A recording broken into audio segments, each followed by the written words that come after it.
Hello दोस्तों, स्वागत है एक बार फिर आप सभी का आपके अपने यूट्यूब चैनल PS क्लासेस पर।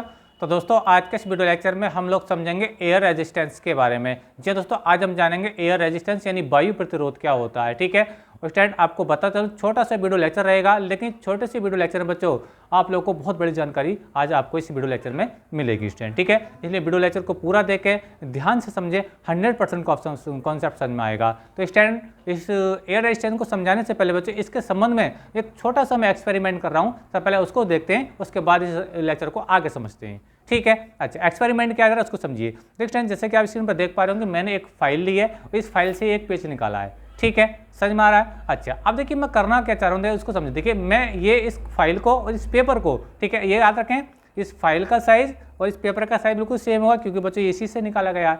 ठीक है, तो जब मैं इनको बराबर हाइट से, ठीक है, सेम टाइम पर जब छोड़ूंगा तो हमें ये देखना है कि ये फाइल पहले नीचे आ जाएगी या फिर ये पेपर पहले नीचे आ जाएगा। ठीक है, तो चलो ध्यान से देखेंगे, देखिए दोनों में कौन पहले नीचे आता है। ठीक है, फिर हम इसका रीजन भी जानेंगे कि कौन पहले आ रहा है कौन बाद में आ रहा है, इन दोनों के बीच में क्या रीजन क्या चल रहा है। ठीक है, तो चलिए देखिए स्टार्ट कर रहा हूँ।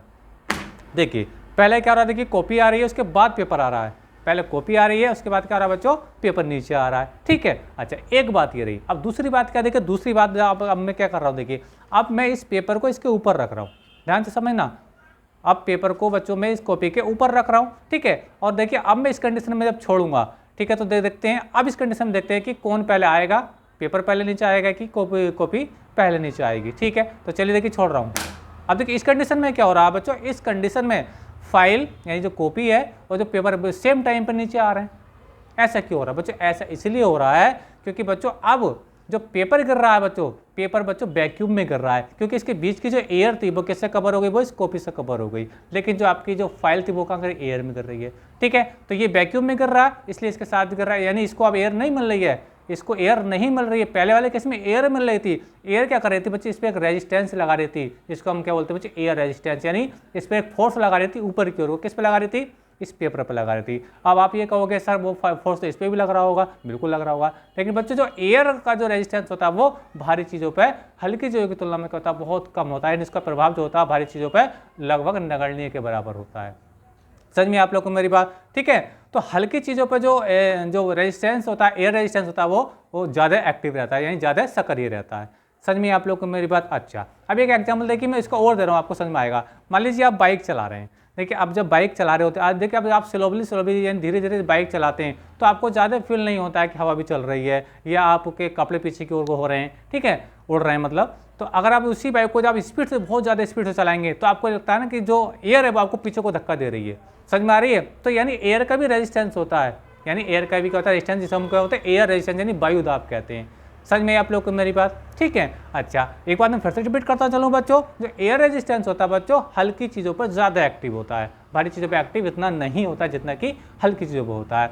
जैसे कि मैं पेपर को गिरा रहा था तो इस पर जो एयर रेजिस्टेंस लग रहा था यानी वायु प्रतिरोध लग रहा था, उसका वैल्यू बहुत ज़्यादा था। ठीक है, इसकी कंपैरिजन में, जिसकी वजह से ये पेपर बाद में नीचे आ रहा है और ये जल्दी नीचे आ रहा था। ठीक है, अच्छा अब देखिए इसका एक छोटा सा एग्जाम्पल मैं और आपको देकर के समझा रहा हूँ। मान लीजिए कोई 50 मीटर ऊंची कोई बिल्डिंग है, ठीक है, और आप उस बिल्डिंग के साइड में कहीं खड़े हैं। ठीक है, अच्छा अब उस बिल्डिंग के टॉप से अगर कोई कंचा मतलब कांच की गोली अगर नीचे को छोड़े जाए और वो आपके सर पर जाकर लगे, ठीक है, तो आपको एक बुलेट की तरह लगेगी, यानी आपको बहुत ज़्यादा पेन होगा। ठीक है, अच्छा अब इसी सीन को थोड़ा पलट के समझिए रहा। अगर देखिए उसी गोली की जगह अभी बरसात के दिनों में क्या होता है बच्चों, बहुत जो बूंदें होती हैं अपनी बॉडी पे आकर के पड़ती हैं, सर पे आकर पड़ती हैं, लेकिन वो तो बहुत ज़्यादा हाइट से आ रही होती हैं, लेकिन उनमें तो इतना पेन नहीं होता है। समझ में आ रही है आप लोग को मेरी बात। टॉपिक बिल्कुल यहीं आएगा जो मैं आपको समझाया था एयर रेजिस्टेंस का, ध्यान समझें। तो मैंने आपको बताया बच्चों, किसी बिल्डिंग के टॉप से अगर कोई कांच की गोली अगर आपके सर पे आकर गिर जाए तो बहुत ज़्यादा पेन करती है, मतलब दर्द महसूस होता है। ठीक है, और अब जो बूंद है बच्चों, ठीक है, वो तो बहुत हाइट से आ रही है, क्योंकि बादलों की जो ऊंचाई होती है अर्थ से लगभग 5 किलोमीटर मिनिमम बता रहा हूँ, और मैक्सिमम होता है लगभग 10 किलोमीटर। ठीक है, अब वो 5 किलोमीटर से जो बूंद आ रही होती है, ठीक है, समझ में आ रहा, लेकिन उससे तो हमें कोई इतना ज़्यादा पेन नहीं होता है। ठीक है, अब देखिए उसके पीछे क्या साइंस है, जरा उसको समझिए बच्चों। जब वो बूंद उस गोली की तुलना में, उस कंचे की तुलना में क्या हल्की है, ठीक है, और जब बूंद एयर से होती है यानी वातावरण से होती हुई, एटमॉस्फेयर से होती हुई आती है, ठीक है, तो जो वायुमंडल होता है, जो वायुमंडल की जो वायु होती है उस बूंद पर क्या लगाती है, फोर्स लगाती है। क्या लगाती है, ऊपर की ओर को फोर्स लगाती है, क्योंकि बूंद तो नीचे आ रही है ग्रेविटी के कारण, ठीक है। तो जो वायुमंडल है, वायुमंडल की जो वायु है उस पर एक फोर्स लगा रही है ऊपर की ओर को, ठीक है। और एक कंडीशन ऐसी आ जाती है बच्चों, जो ग्रेविटी कारण जो आने वाला बल है, ठीक है, और जो वायु द्वारा जो लगाया गया बल है उसके विपरीत दिशा में, वो दोनों बिल्कुल क्या होते हैं, एग्जैक्ट बराबर हो जाते हैं। जब ये एक दूसरे के बिल्कुल बराबर हो जाते हैं तो जो बूंद बिल्कुल जो नीचे आती है बच्चों, वो एक निश्चित एक नियत वेग से आती है, यानी एक कांस्टेंट वेलोसिटी से आ रही होती है, ठीक है। अब बूंद चाहे कितने भी किलोमीटर ऊंची से आ जाए, क्योंकि उसको जो एक चाल मिल गई है वो कांस्टेंट चाल, वो उसी चाल से आएगी। समझ में आ रहा आप लोगों को? तो जिसकी वजह से बच्चों क्या होता है, वो हमें बूंद ज़्यादा पेन नहीं करती है जब हमारी बॉडी पर अगर पड़ती है। तो सारा फंडा किसका है बच्चों, एयर रेजिस्टेंस का है, यानी वायु प्रतिरोध का है।